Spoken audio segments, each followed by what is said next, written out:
You see? You have to wake them up.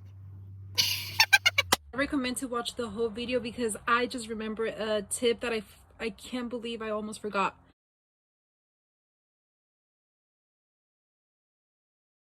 You guys, all right, if you do this, I promise you that you will find veins that you didn't even know that were there, especially large arms, okay, or difficult draws. There's no such thing as a difficult draw. I mean, there is, but after doing this, I promise you that you're gonna start feeling veins that were never there, okay? So for starters, I'm gonna show you how I apply the tourniquet on large arms. Obviously, this is my thigh, but I'm gonna show you how I do it, okay? Let's pretend that this is the large arm. So I grab the tourniquet from the sides first, like this. And I use all my force to actually pull as much as you can. That's how you do it tight, okay? So you keep going as much as you can. Is that it? Okay. And then you apply it. And this works like wonders, okay? When you use two tourniquets, absolutely do not be afraid to apply it tight. And let me tell you why I'm telling you this. My mistake when I was new, my goal was always to apply the tourniquet perfect, meaning that I would never allow it to roll. All right? But when it comes to large arms, sometimes that's impossible. They keep rolling and keep rolling, and because it rolls, I know it hurts, so I would be like, no, I'm gonna put it not too tight to not hurt the patient. But that's your number one mistake, because you do want it tight, even on babies. I know little babies, their little arm could be like a little finger, like literally, and your tourniquet is obviously smaller. So when you apply the tourniquet on the baby, you still have to do it tight. So do not be afraid to do it tight. And let me tell you why it benefits you by putting it tight. That will definitely help you get the draw on your first try. Because after you apply the tourniquet, you guys, that's the trick. Apply it tight and you will feel veins. But there's more. There's more. So after you actually learn to apply the tourniquet tight, and you know why you put it tight, I promise you that's a big plus, and you will feel veins that were not there before. But let me just show you really fast. Let's pretend that this is your tourniquet, okay? You have it on, and then this is my trick to find the vein on large arms. So normally their veins are deep because you don't really feel them that much, right? So my tip to you is to, as the tourniquet is on and they're making a fist, you bend the arm slowly up as you try to feel, or down. Just keep going like that slowly. You move it for them as you're trying to feel. And I promise you, if you do this, you might feel something that was not even there. My tip number 2 is to rotate, as you're trying to feel, rotate the fist for the patient like this to the sides as you try to feel. And I promise you, you will also feel something that was not even there. This is what I do for very hard patients, especially large arms and babies. Sometimes babies, like, you don't see anything and you're like trying to feel. So when I move the wrist slowly, you just do feel something. Or when you move the arm slowly up or down, you start to feel. So my tip is to always take your time to really try to feel for that vein, okay? And this is the next step. So once you actually feel the vein, my tip to you is to always use a higher angle, because people with large arms do have veins, okay? Sometimes it seems like they don't, but they absolutely do. And I've noticed that most people with large arms, the angle of the needle is actually higher. So you want your angle a little higher. Don't be scared to do it. And I know this is just my personal choice, I would never use a butterfly, even if it's the 21 gauge butterfly, because the needle, if you pay attention on the butterflies, it's like shorter. When it comes to large arms, I would definitely, even if you don't get a flash, I personally always use a 21 gauge, but the straight needle. because it's a lot longer, okay? And sometimes the whole needle goes in, not all the time, but sometimes it does. It depends, because I have drawn a lot of people, especially obese people, okay? And that's the trick.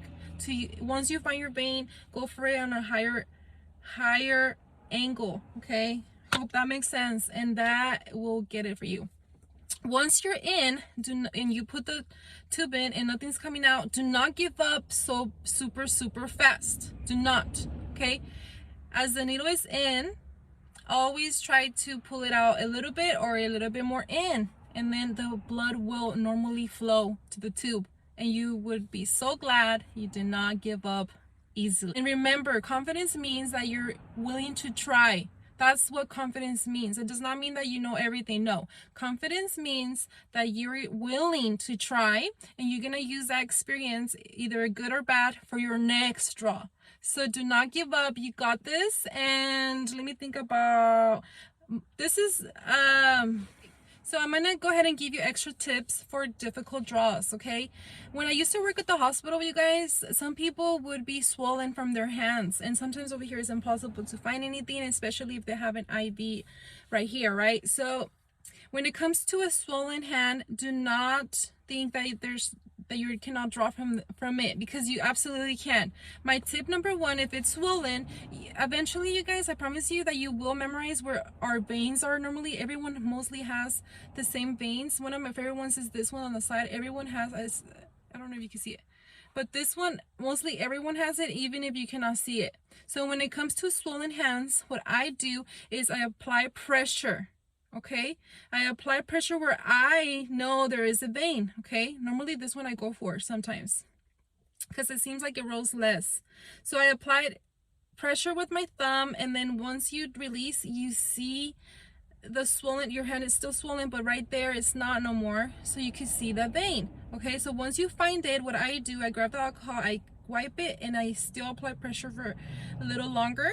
Okay, and then at this time you already have your needle ready. Okay, so you release, and then before the skin goes back to normal, you insert the needle there, and successful. It works like magic. Okay, of course, this is a tip that you might already know, but I'm gonna just tell you, is on difficult veins that people do not have any veins on their hand. I'm telling you, you just have to wake them up. Okay, these are tips that will wake them up. Number one, use hand warmers, the heel warmers that we use for babies. If you come across them or you do have them in your workplace, use them. Use them for your patients that there have no veins. If you let them apply the heel warmer on and you just keep it there for a little bit, I promise you that veins that were not even there will appear. Okay, they will. Another trick is, I'm telling you, you have to wake them up. Do not be shy to go like this to the patient. Okay, oh my God. So you want to really tap it, or you see, wow, this one's already waking up. It was not even that big, so it doesn't hurt too much. Do not think that you're gonna hurt the patient. It's not gonna hurt. Okay, just do like that, and you see, I don't even have a tourniquet on, and they just appear.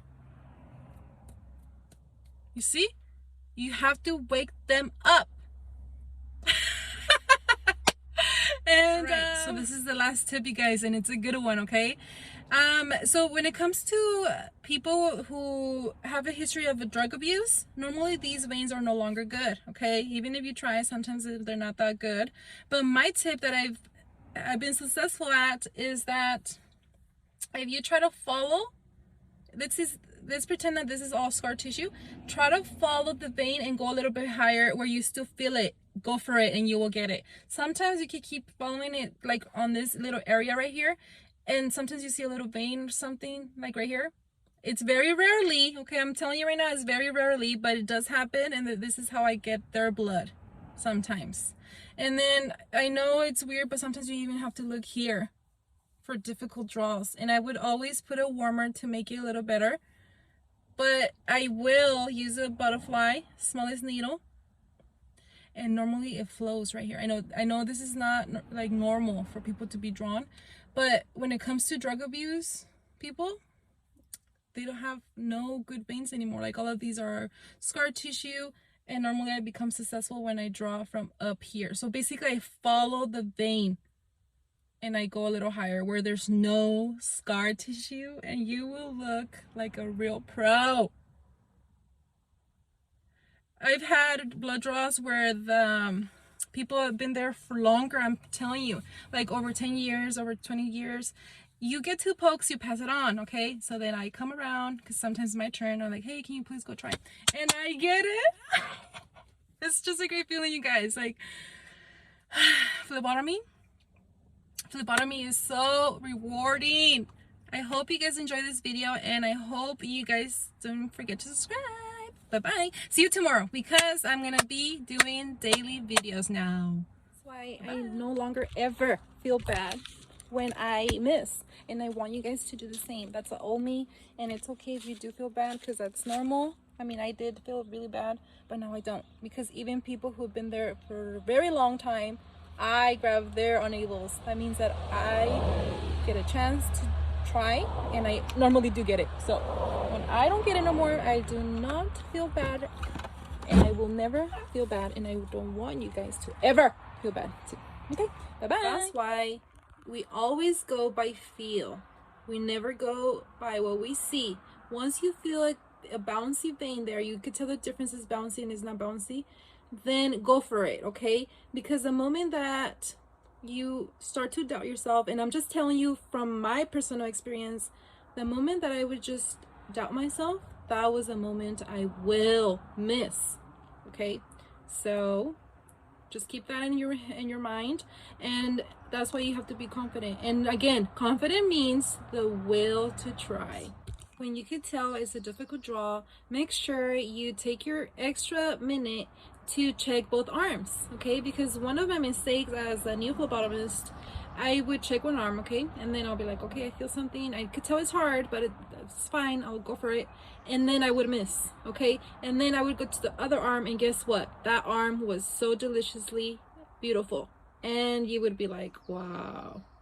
So that's why I'm glad I'm letting you know. Please avoid my mistake by checking both arms before you even poke. If you could tell one arm is hard, just take that extra minute to go to the other side, and I promise you, sometimes you will be surprised.